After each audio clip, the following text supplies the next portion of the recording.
Hello दोस्तों, आप सभी का स्वागत है आपके अपने YouTube channel sine math classes पर। और आज हम करेंगे 12.1 अंक की कंप्लीट हो चुकी हैं और इससे आगे जो भी उदाहरण हैं, जैसे उदाहरण नंबर 5 है, यहाँ तक मैंने 9 सवाल तक आपको कंप्लीट करा दिए हैं 12.1।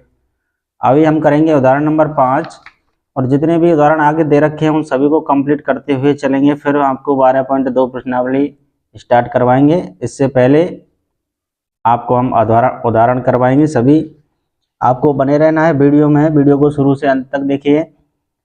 आपको पता होगा शायद कि हमारे जो मेन एग्जाम है उसमें उदाहरण भी पूछ लिए जाते हैं, तो ऐसा नहीं कि उदाहरण नहीं आते एग्जाम में, ऐसा बिल्कुल ना सोचें। उदाहरण भी एग्जाम में पूछे जाते हैं, इसके लिए हमको उदाहरण को करते हुए चलना है और फिर हम आपको प्रश्नावली कराएंगे। तो आइए, उदाहरण नंबर 5 आपके स्क्रीन पर दिख रहा होगा आपको। ये जो बॉक्स बना हुआ है ये उदाहरण नंबर 5 है। शांता किसी शेड में एक उद्योग चलाती है, इसको शेड बोलते हैं। शेड यानी कोई कंपनी मान लीजिए या कुछ मान लीजिए। यह शेड एक घनाभ के आकार का है, ये घनाभ के आकार का है, जैसे अपनी संदूक होती है ना उसी के आकार का है ये, जिस पर एक अर्धबेलन अध्यारोपित है। ये जो ऊपर दिख रहा है आपको ये अर्धबेलन है। देखिए आकृति 12.12 ये आकृति है। यदि इस शेड के आधार की विमाएं 7 मीटर गुणा 15 मीटर है तथा घनाभाकार भाग की ऊंचाई 8 मीटर है, तो शेड में समावेशित हो सकने वाली हवा का आयतन ज्ञात कीजिए। इस पूरी शेड में यानी पूरी आकृति में कितनी हवा इसमें आ सकती है। पुनः यदि एक यह मान लें कि शेड में रखी मशीनरी, अब इसमें कुछ मशीन होंगी काम करने वाली, वो 300 घन मीटर स्थान घेरती हैं तथा शेड के अंदर 20 श्रमिक हैं, तो 20 श्रमिक और 300 मशीन, इसमें भाई जब इसमें आदमी होंगे तो आदमी भी तो जगह घेरेगा, आयतन तो घेरेगा ही। तो 20 आदमी और 300 मशीन, जिनमें से प्रत्येक 0.08 घन मीटर के औसत से स्थान घेरता है। एक व्यक्ति 0.08 घन मीटर के औसत से स्थान घेरता है, तो 20 व्यक्ति कितना घेरेंगे, इसको मल्टीप्लाई करेंगे, तब शेड में कितनी हवा होगी। तब इस शेड में पूछा है कितनी हवा होगी मशीनों को घटाने के बाद, और इसमें 20 मजदूर काम भी कर रहे हैं उनको भी घटाने के बाद इस जो आकृति है शेड है इसमें कितनी हवा शेष बचेगी, ये सवाल ने कहा है। अभी हम इसको करते हैं आपके सामने सेट और धीरे धीरे इस सवाल का आंसर निकालते हैं। देखिए आकृति मैंने आपके सामने बना दिया। उदाहरण नंबर 5 की ये आकृति है, ये घनाभाकार है, इस पर एक अर्धबेलन अध्यारोपित है। इसकी ऊंचाई, घनाभ की ऊंचाई है इसमें 8 मीटर। अभी हम इसका डिटेल लिख लेते हैं यहाँ पर। घनाभ की विमाएं कितनी कितनी दी हैं सवाल में, अभी हम इसको लिख लेते हैं। घनाभ की विमाएं, घनाभ की विमाएं, तो घनाभ की विमाएं आपको सवाल दिख रहा होगा या अपनी बुक में देखिए। 8 मीटर इसकी क्या है ऊंचाई, 7 मीटर और 15 मीटर इसकी लंबाई है। यानी घनाभ की विमाएं लंबाई गुणा चौड़ाई गुणा ऊंचाई, ऐसे कह सकते हैं आप इसको। अर्धबेलन की त्रिज्या, अर्धबेलन की त्रिज्या, अर्धबेलन की त्रिज्या कितनी है यहाँ इसमें, तो 7 सेंटीमीटर। तो व्यास हो जाएगा, अगर मैं यहाँ से यहाँ तक लूँ तो पूरा वृत्त बनेगा, तो ये तो व्यास है, तो इसका आधा 7/2 मीटर त्रिज्या है। हाइट इसकी अर्धबेलन की कितनी है 15 मीटर। ये अभी पड़ा हुआ है, अगर इसको ही खड़ा कर दें तो यही उसकी हाइट हो जाएगी बेलन की। हमको चाहिए शेड का आयतन, शेड का आयतन। तो शेड का आयतन में कौन कौन है पहले, तो पहले है भाई घनाभ का आयतन, घनाभ का आयतन प्लस अर्धबेलन का आयतन, अर्धबेलन का आयतन। सवाल बहुत गजब का है, एकदम ध्यान से देख लीजिए, मैं बिल्कुल आराम से आपको करा रहा हूँ, समझते हुए चलिए। घनाभ का आयतन फॉर्मूला बताइए, लंबाई गुणा चौड़ाई गुणा ऊंचाई, ठीक ना, प्लस अर्धबेलन का आयतन, अर्धबेलन है तो इसका मतलब 1/2 आएगा, बेलन का आयतन होता है पाई आर स्क्वायर एच। लंबाई गुणा चौड़ाई गुणा ऊंचाई ऊपर आपके सामने दे रखी थी, 8 गुणा 7 गुणा 15 प्लस 1/2 गुणा पाई का मान 22/7 गुणा त्रिज्या 7/2 गुणा 7/2 गुणा हाइट 15, बेलन की हाइट। इसको आपको गुणा करना है। 15 सत्ते होते हैं 105, 105 का गुणा 8 से करोगे तो ये हो जाएगा 12 सत्ते 84, यानी 840 प्लस, इसको जरा काट लें यहाँ पर, 7 से ये 7 खत्म, 2 से ये 11 बार में खत्म। अब ये हो जाएगा ऊपर, अगर और तो कुछ खत्म है नहीं इसमें, तो 11 7 77, या इसको ऐसे कर लीजिए 15 एकम 15, हासिल 1 15 एकम 15 और 1 16, 165 गुणा करेंगे हम 7 और भाग देंगे उसमें 2 दूना 4 का। आगे इसमें 840 प्लस, इसको जब गुणा करेंगे तो आपका आ जाएगा 7 पंजे 35, 7 छिंग 42, 42 और 3 45, 7 एकम 7 और 4 11 बटा में 4, इसको काटेंगे 4 से, 4 दूना 8, 3 बच गया 35 हो गया, 4 8 32, 3 बच गया 35 हो गया, 4 8 32 पॉइंट, 3 बच गया, 3 पे 0 30, 4 सत्ते 28 और 4 पंजे 20, 840 प्लस 288.75, इनको जब जोड़ेंगे तो ये आ जाएगा 1128.75 घन सेंटीमीटर। ये आपका आंसर है। शेड का आयतन, अभी हमने क्या निकाला है, शेड का आयतन, ओनली इसका आयतन, इस जो आकृति है इसका आयतन है। अभी इसमें शेष हवा का आयतन निकालना है। इसमें शेड में हवा कितनी है, मशीनों को और 20 मजदूर इसमें काम भी कर रहे हैं, उनको हटा के तो हम निकालेंगे शेड में हवा का आयतन, हवा का आयतन। तो शेड का आयतन, पहले तो शेड का आयतन, बिल्कुल शेड का आयतन माइनस, इसमें 300 तो मजदूर हैं, सॉरी 300 तो मशीन है, और मशीन, अच्छा 300 क्या है इसमें, 300 मशीनरी स्थान, मशीन है 300 और 20 मजदूर हैं, और 20 मजदूर, एक मजदूर का स्थान घेरेगा 0.08, तो 20 का कितना घेरेगा, 20 से इसका मल्टीप्लाई कर देंगे। शेड का आयतन निकाला था हमने 1128.75 माइनस 300, और इसको जब गुणा करेंगे 20 गुणा 0.08 करेंगे तो 0.160 ये आ जाएगा। अब क्या करना है, तो भाई इनको एक लंग जोड़ लीजिए, 1128.75, अब इसमें 3 से और इसमें जोड़ेंगे तो 160, एक इधर जाएगा 60 उधर रह जाएगा, यानी 301.6, इसमें से इसको घटा देते हैं, तो आप घटाएंगे तो आपका आंसर आ जाएगा 827.15 घन मीटर। ये आपका बिल्कुल इसका सही आंसर।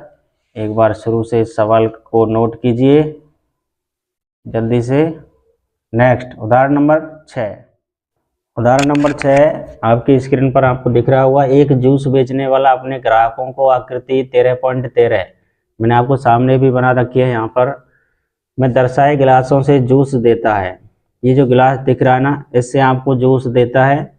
बेलनाकार गिलास का आंतरिक व्यास 5 सेंटीमीटर है, व्यास इसका 5 है तो त्रिज्या 5/2 हो जाएगी, परंतु गिलास के निचले आधार यानी तली में एक उभरा हुआ अर्धगोला था, ये वाला नीचे, जिससे गिलास की धारता कम हो जाती है। धारता का मतलब है इसमें जो भी जूस आएगा वो कम आएगा ऐसे गिलास में। यदि एक गिलास की ऊंचाई 10 सेंटीमीटर है, इस गिलास की पूरी ऊंचाई कितनी है 10 सेंटीमीटर यहाँ तक, तो गिलास की आभासी धारता तथा उसकी वास्तविक धारता ज्ञात कीजिए। आभासी मतलब अब इसमें कितना आएगा, और अगर इस गोले को हटा दें, डायरेक्ट सीधा सिंपल गिलास लें तो उसमें जूस कितना आएगा। उनमें अंतर पूछा है कि उनमें अंतर कितने का हुआ। सवाल समझ में आ गया दोस्तों आपके। अभी हम इसको कर लेते हैं। बेलन की सबसे पहले इसमें बेलन की ऊंचाई, बेलन की ऊंचाई 10 सेंटीमीटर और बेलन की त्रिज्या, बेलन की त्रिज्या 5/2 सेंटीमीटर, अर्धगोले की त्रिज्या, अर्धगोले की त्रिज्या वही है 5/2 सेंटीमीटर। अब अगर आपको सवाल समझ में नहीं आए तो आप कमेंट बॉक्स में उसका अपनी राय दे सकते हैं कि सर हमारी ये सवाल समझ में नहीं आया, प्लीज़ इसको दोबारा कराएं, तो हम आपके लिए दोबारा कराने के लिए तैयार हैं। अगर आपने ध्यान से देख लिया ना सवाल, एक बार देख लिया तो आपको सवाल याद हो ही जाएगा। और जल्दी जल्दी देखोगे भगा भगा के तो आपको समस्या आ सकती है। आपको क्या करना है, वीडियो को आराम से देखिए, मैं आराम से ही आपको करा रहा हूँ। ये आपने लिख लिया डिटेल। हमको चाहिए गिलास की आभासी धारिता, गिलास की आभासी धारिता। तो बेलन का आयतन, बेलन का आयतन आभासी। अगर इसमें अगर कुछ नहीं होता तो डायरेक्ट इसमें पानी कितना आता, जूस कितना आता, तो बेलन का आयतन होता है πr²h। पाई का मान सवाल ने पहले कह दिया है 3.14 लेना है। r² इसमें 5/2 गुणा 5/2 गुणा हाइट कितनी है 10। अब इसको काटते हैं तो 2 पंजे 10, 2 से इसको काटते हैं, 2 एकम 2, 2 7, 2 एकम 2, 2 पंजे 10, 2 7 14, यानी 1.57 गुणा 25 पंजे 125, 1.57 गुणा 125 करेंगे तो आपका आ जाएगा 196.25 वर्ग सेंटीमीटर, घन सेंटीमीटर, सॉरी धारिता निकाल रहे हैं हम। अभी क्या करना है आपको, गिलास की आभासी धारिता लिख गई, अब निकालनी है आपको गिलास की वास्तविक धारिता।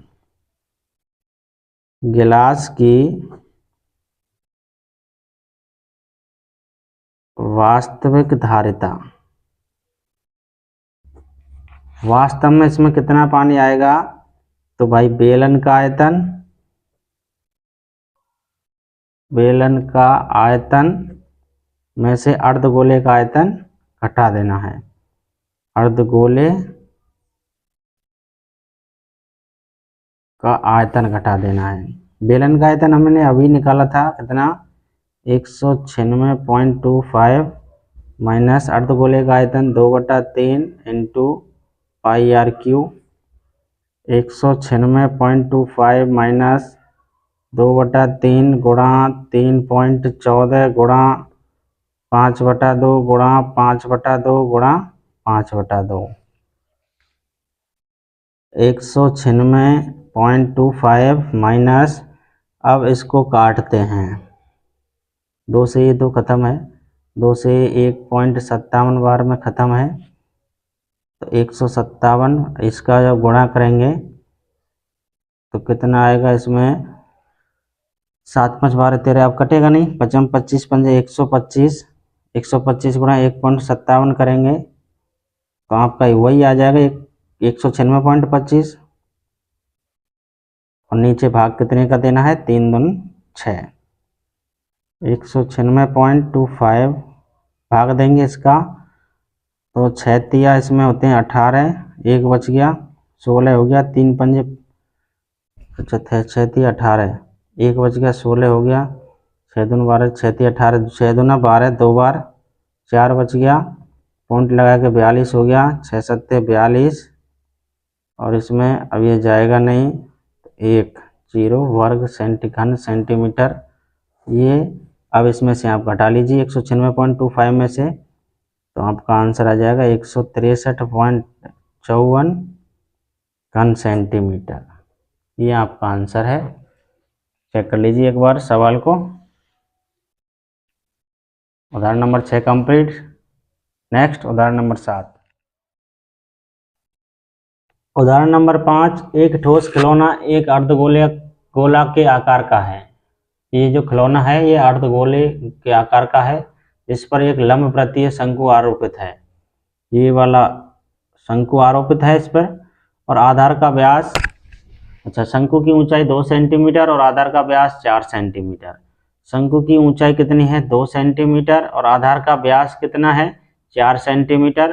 तो ये भी कितना हो जाएगा? 2 सेंटीमीटर इसकी त्रिज्या हो जाएगी। बिल्कुल।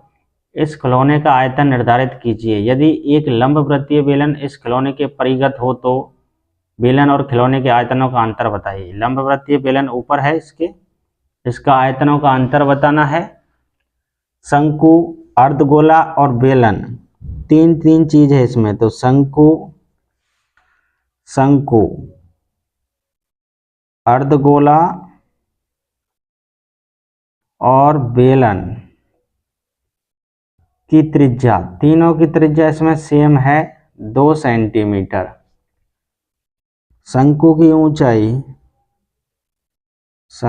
ऊंचाई 2 सेंटीमीटर और बेलन की ऊंचाई 2 यहाँ तक है, 2 यहाँ तक है, तो पूरी ऊंचाई 4 सेंटीमीटर। हमको निकालना है ठोस का आयतन।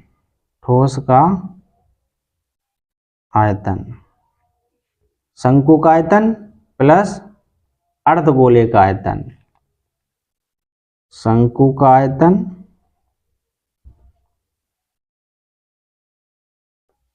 प्लस अर्धगोले का आयतन।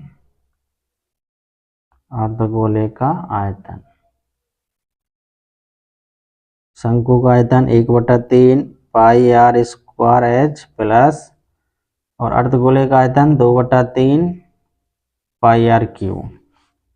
और 2 को आगे लेके अगर इस 1/3 इसमें से कॉमन ले लें, पाई आर स्क्वायर भी कॉमन ले लें, इसमें बच जाएगा एच प्लस, यहाँ बचेगा 2, क्योंकि 2 कॉमन नहीं लिया है हमने, 2, और यहाँ पर आर बच जाएगा 1/3 गुणा 3.14। आर का मान है, आर कितनी है? त्रिज्या इसकी 2 है, तो 2 का वर्ग हो जाएगा 4। हाइट है इसकी 4, हाइट इसकी कितनी है? 4। बिल्कुल। हाइट किसकी है? एच किस में से आया? तो शंकु में, तो शंकु की हाइट 2 है, सॉरी यहाँ पर आपको 2 लिखना है, प्लस 2 इंटू आर, 2, आर भी 2 है। और 3 से आगे देखेंगे कितनी बार कटता है। 3.14 गुणा 4, 2 2 4 और 2 6, 3 से अब इसको काटेंगे 2 बार में कट जाएगा। 3.14 गुणा, अब इसको करेंगे 4 दूना 8,